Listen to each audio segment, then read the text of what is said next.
for each and every last one of them. They've gotten a chance to learn something new from each other. I see the girls from America doing Spanish TikToks now, and I get people, coaches calling me all the time, like, hey, I saw them doing this, or I saw, and so they've really embraced each other.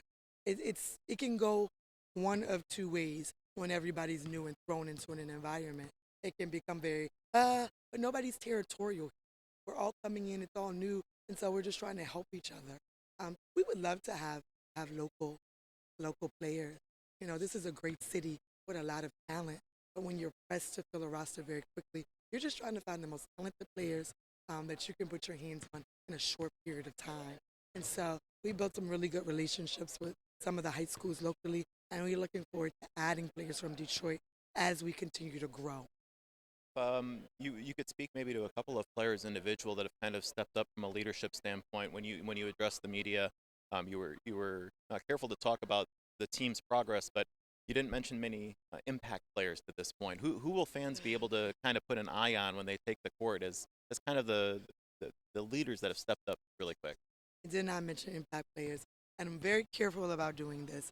And the reason why, I've been coaching for a long time, I look for a long time, and I want to say, um, practice is practice, and I think that you can have develop good work ethic and effort.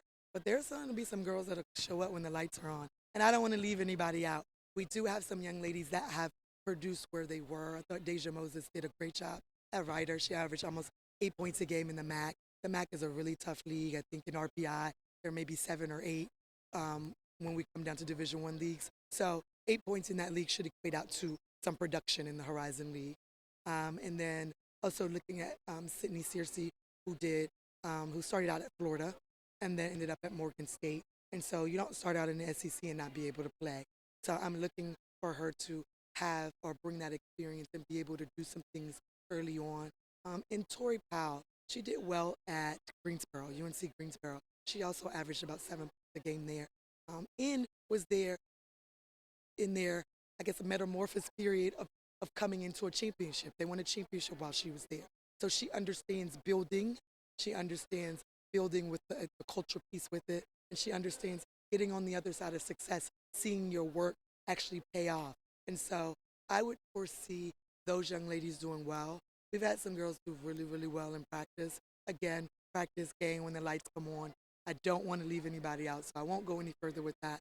But I do want our transfer kids to use their experience and come in immediately and help us. We're going to be relying heavily on that.